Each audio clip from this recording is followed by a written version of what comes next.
Wildfires in the state of New Mexico are continuing to burn out of control. They've now destroyed more than 1,000 homes, and the entire population of one town was ordered to evacuate. It's not the only problematic weather in America. In the northeast of the United States, more than 70 million people remain under heat alerts. Will Grant reports from California. Awe-inspiring but deadly. A towering wall of flames and heat bearing down on the town of Ruidoso in New Mexico has overwhelmed local fire crews and forced residents to flee. Most just thankful to leave with their lives, but shaken.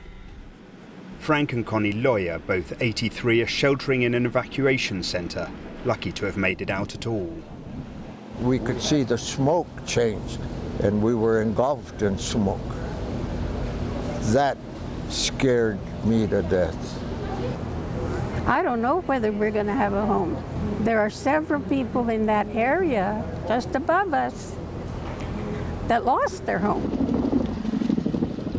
In California, these are now all too familiar scenes.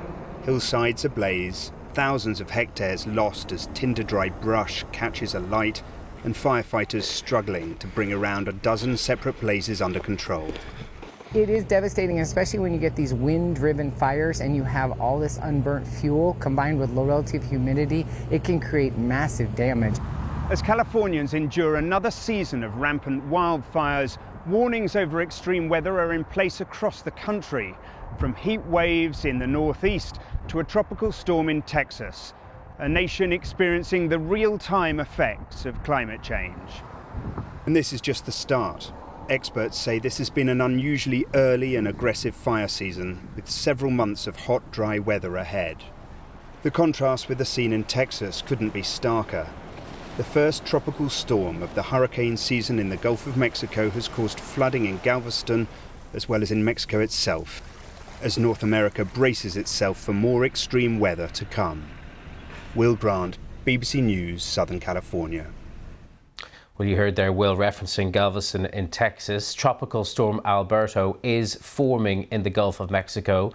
Texas is being hit. We can bring you now live pictures coming to us from the coastline in Galveston. Still obviously nighttime hours there. It's quite dark, but you can see palm trees blowing, very bending, I should say, in the wind. Very strong waves there hitting the shoreline as well in Galveston. Let's bring in Matthew Capucci, who's a meteorologist for the My Radar weather app based in Washington. Matthew, thanks for joining us. Obviously, you're in a big country, lots of different weather problems across the continent. Tell us firstly about Tropical Storm Alberto and what the concerns are for how much damage it could do.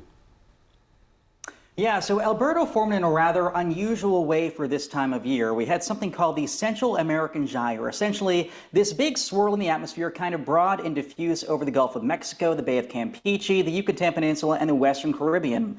But we had a lobe of tighter vorticity or spin really consolidate today and work ashore in Mexico. But at the same time, that broader circulation is steering an absolute fire hose of moisture into Texas with 5 to 10 centimeters worth of rainfall in many areas thus far, another 10 centimeters set to come. And already we've seen winds gusting up to about 60 kilometers per hour. But again, flooding is that main concern, both coastal and inland. Okay, let's shift gears and go to New Mexico, Mexico itself and California, the wildfires there. What's in the forecast that could make it easier or perhaps harder to bring these fires under control? That's a really good question, and something kind of strange happened today. Moisture and easterly winds at the middle levels from that tropical storm we just talked about, Alberto, crossed into eastern New Mexico, where that big fire was burning near Ruidoso, prompting the evacuations earlier this week. That helped spawn a rotating thunderstorm that dropped golf ball-sized hail onto the wildfire along with prolific rainfall. Now, on one hand, the rainfall is good because it cuts back on the fire. On the other hand, that leads to debris flows and mud flows, prompting evacuations there and flash flood emergencies to be issued. Then hot, dry weather across the remainder of the West is leading to more rampant wildfire conditions, making it easier for those fires to burn and fuels to cure or dry. Okay, let's head to the northeast now, one of the most densely populated parts of the country. More than 70 million Americans there remaining under heat alerts. For how long?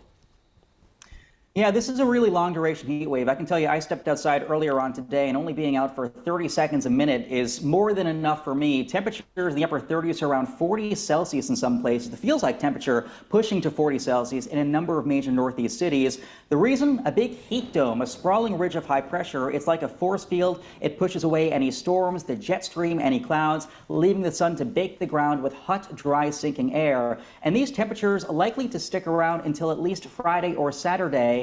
And honestly, I think there's a good chance it could linger into early next week as well, as that heat dome sort of merges and sort of reforms a little bit. And Matthew, the age-old question with extreme weather like this, what links can we draw between these incidents and climate change? So right off the bat, we know that heat domes always occur in the summertime, but the scale is sort of tilting to make them disproportionately more intense, longer duration, and more severe. So again, that may be something we're seeing nowadays. In addition, I want to talk about something called the Clausius-Clapeyron relationship. Basically, it's a relationship that says that for every degree Celsius the air temperature warms, the air can hold 4% more water. Where there's moisture available, you get heavier rainfall rates, more flooding. Where it's not available, you get more moisture sucked out of the ground, drier conditions. So in California, that could mean more drought and more wildfire activity out there, whereas in Texas right now, where the atmosphere is saturated, it could support more flooding. So nothing's really caused by climate change, but things are becoming more extreme due to human influence on the atmosphere. Okay, Matthew Capucci from the My Radar weather app. Thank you for joining us. Let's take you back to Galveston, Texas, where you can see these live pictures coming into us from the coastline. Tropical Storm Alberto beginning to make landfall. You can see the impact of them in the strength of the waves and just how much those palm trees are blowing in those very strong winds. We'll bring you more from there as the storm develops throughout the day.